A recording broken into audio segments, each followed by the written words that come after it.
రియాన్ష్, లావిష్ల స్నేహం వారి బడి జీవితంలోకి అడుగుపెడుతున్నప్పుడు అనేక కొత్త అనుభవాలు ఎదురయ్యాయి.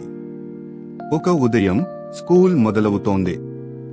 రియాన్ష్, లావిష్ ఇద్దరూ కొత్త బ్యాగులు, యూనిఫామ్లతో బడికి బయలుదేరారు.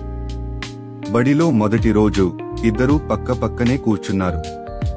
కొత్త స్నేహితులు పరిచయం చేసుకుంటున్నప్పుడు వారిద్దరి చిరునవ్వులు మరింత ప్రకాశవంతంగా మెరిశాయి.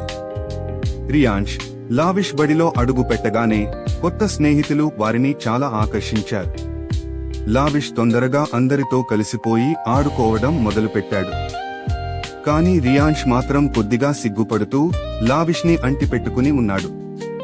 ఒకరోజు ఆట సమయంలో లావిష్ కొత్త స్నేహితులతో కలిసి ఆడుకుంటూ రియాన్ష్ను మర్చిపోయాడు. రియాన్ష్ ఒంటరిగా ఒక మూలన కూర్చుని బాధపడుతున్నాడు. కథలో మలుపు. స్నేహం అంటే ఏమిటో తెలుసుకున్న క్షణం స్కూల్ లంచ్ బెల్ మోగగానే లావిష్ తన కొత్త స్నేహితులతో కలిసి నవ్వుతూ కబుర్లు చెబుతున్నాడు. కానీ అకస్మాత్తుగా తన పక్కన ఉన్న సీటు ఖాళీగా ఉండటం గమనించాడు. చుట్టూ చూస్తే రియాన్ష్ స్కూల్ ఆవరణలోని ఒక పెద్ద వేప చెట్టు కింద ఒంటరిగా కూర్చుని తన లంచ్ బాక్స్ వైపు దిగులుగా చూస్తూ కనిపించాడు. కొత్త స్నేహితుల ఉత్సాహంలో తన ప్రాణ స్నేహితుడిని మర్చిపోయానని లావిష్కి అప్పుడు అర్థమైంది. అతని మనసు చివుక్కుమంది. నిజమైన స్నేహం అంటే కేవలం కలిసి ఆడుకోవడం మాత్రమే కాదు, తన స్నేహితుడు ఎప్పుడూ ఒంటరిగా ఫీల్ అవ్వకుండా చూసుకోవడం అని అతను గ్రహించాడు. స్నేహపూర్వక చొరవ వెంటనే లావిష్ కొత్త స్నేహితుల దగ్గర సెలవు తీసుకుని వేప చెట్టు వైపు పరిగెత్తాడు. రియాన్ష్ పక్కన కూర్చుని ఆటగా భుజం తట్టాడు. రే రియాన్ష్, నీకోసం అక్కడ చోటు ఉంచాను, కానీ నువ్వు రాలేదు. ఈ చెట్టు నీడ బాగుంది, కానీ మనం ఇద్దరం కలిసి కూర్చుంటే ఇంకా బాగుంటుంది కదా అంటూ లావిష్ నవ్వాడు.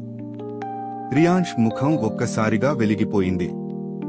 లావిష్ తనను మర్చిపోలేదని, కేవలం కొత్త వాతావరణంలో ఉత్సాహంగా ఉన్నాడని అతనికి అర్థమైంది. అప్పుడు లావిష్ తన కొత్త స్నేహితులని కూడా పిలిచాడు. అందరూ ఇటు రండి, రియాన్ష్ని కలవండి. ఇతను చాలా బాగా బొమ్మలు గీస్తాడు, నా బెస్ట్ ఫ్రెండ్ అని అందరికీ పరిచయం చేశాడు.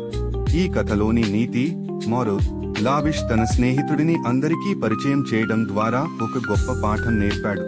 నిజమైన స్నేహితుడు నీ పక్కన నడవడమే కాదు, నిన్ను తనతో పాటు అందరిలోకి తీసుకెళ్లి గౌరవించేలా చేస్తాడు. ఆ రోజు నుండి రియాన్ష్, లావిష్ ఇద్దరే కాదు, ఆ తరగతి అంతా ఒకే కుటుంబంలా మారిపోయింది. ఐకమత్యమే మహాబలం అని వారు తెలుసుకున్నారు. వారు కలిసి ఆడితే ఎప్పుడూ గెలిచేవారు. అందరినీ కలుపుకుపోవడం వీరిద్దరూ చేసేవారు. రియాన్ష్ మరియు లావిష్ బడి ఆవరణలో పెద్ద చెట్టు కింద కూర్చుని సంతోషంగా లంచ్ షేర్ చేసుకుంటున్నారు. మిగిలిన పిల్లలు కూడా వారితో వచ్చి సంతోషంగా భోజనం చేశారు.